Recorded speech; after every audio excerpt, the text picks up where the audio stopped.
আজ আপনাদের শোনাবো কবিগুরু রবীন্দ্রনাথ ঠাকুরের লেখা ছোট গল্প নতুন পুতুল। এই গুণী কেবল পুতুল তৈরি করত। সে পুতুল রাজবাড়ির মেয়েদের খেলার জন্যে। বছরে বছরে রাজবাড়ির আঙিনায় পুতুলের মেলা বসে। সেই মেলায় সকল কারিগরই এই গুণীকে প্রধান মান দিয়ে এসেছে। যখন তার বয়স হলো প্রায় 4 কুড়ি, এমন সময় মেলায় এক নতুন কারিগর এলো।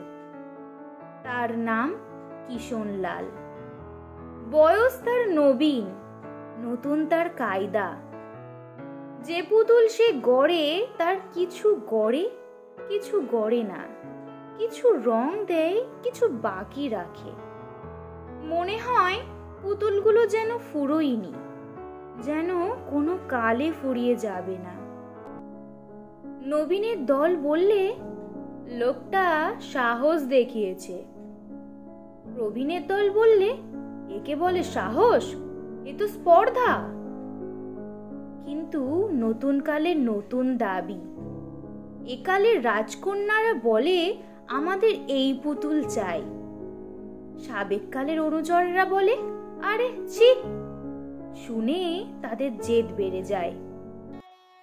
বুড়োর দোকানে এবার ভিড় নেই। তার ঝাঁকা ভরা পুতুল যেন খেয়ার অপেক্ষায় ঘাটের লোকের মতো ওপারের দিকে তাকিয়ে বসে রইল। 1 বছর যায়, 2 বছর যায়, বুড়োর নাম সবাই ভুলেই গেল। কিষণলাল হলো রাজবাড়ির পুতুল হাটের সর্দার। বুড়োর মন ভাঙল। বুড়োর দিনও চলে না। শেষকালে তার মেয়ে এসে তাকে বললে, তুমি আমার বাড়িতে এসো। জামাই বললে, খাও দাও আরাম করো, আর সবজির ক্ষেত থেকে গরু বাছুর খেদিয়ে রাখো। বুড়োর মেয়ে থাকে অষ্টপ্রহর ঘরকন্নার কাজে। তার জামাই গড়ে মাটির প্রদীপ আর নৌকা বোঝাই করে শহরে নিয়ে যায়। নতুন কাল এসেছে সে কথা বুড়ো বোঝে না। তেমনি সে বোঝে না যে তার নাতনির বয়স হয়েছে 16। যেখানে গাছতলায় বসে বুড়ো ক্ষেত আংলায় আর ক্ষণে ক্ষণে ঘুমে ঢুলে পড়ে, সেখানে নাতনিকে তার গলা জড়িয়ে ধরে। বুড়োর বুকের হাড়গুলো পর্যন্ত খুশি হয়ে ওঠে। সে বলে, কি দাদি, কি চাই? নাতনি বলে, আমাকে পুতুল গড়িয়ে দাও, আমি খেলবো। বুড়ো বলে, আরে ভাই, আমার পুতুল তোর পছন্দ হবে কেন? নাতনি বলে, তোমার চেয়ে ভালো পুতুলকে গড়ে শুনি। বুড়ো বলে, কেন, কিষণলাল? নাতনি বলে, ইস, কিষণলালের সাধ্যি।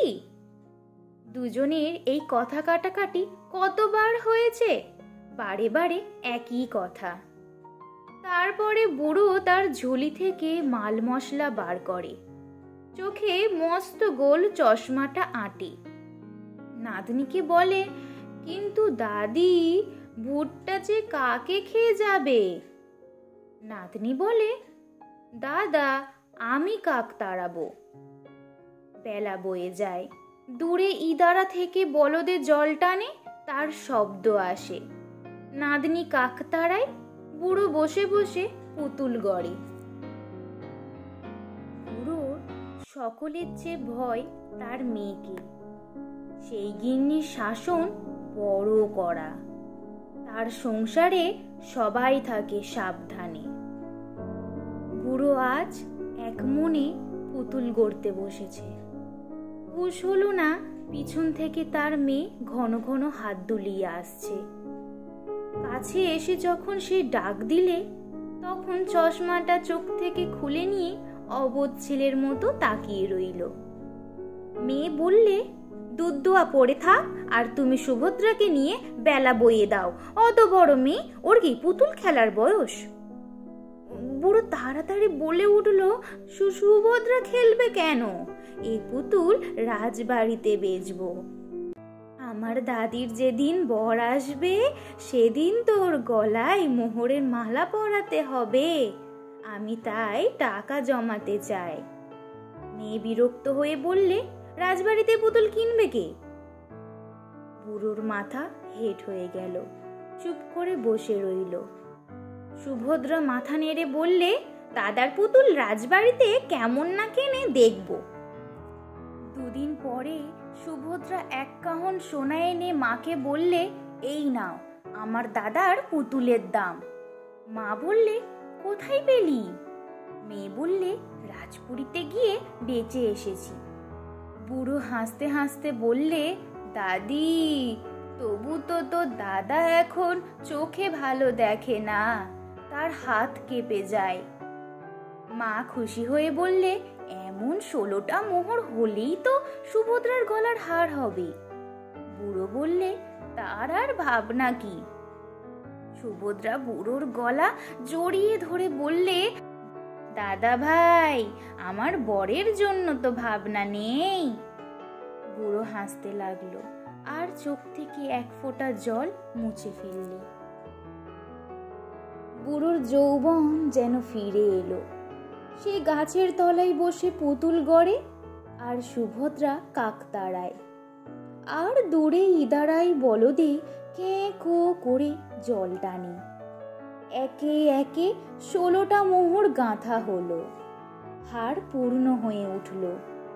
মা বললে, এখন বর এলেই হয়। সুভদ্রা বুড়োর কানে কানে বললে, দাদা ভাই, বর ঠিক আছে। দাদা বললে, বলো তো দাদি, কোথায় পেলি বর? সুভদ্রা বললে, যেদিন রাজপুরীতে গেলেন। দাড়ি বললে, কি চাও? আমি বললেম, রাজকন্যাদের কাছে পুতুল বেচতে চাই।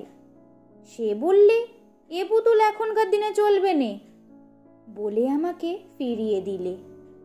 একজন মানুষ আমার কান্না দেখে বললে, দাও তো ওই পুতুলের একটু সাজ ফিরিয়ে দিই, বিক্রি হয়ে যাবে।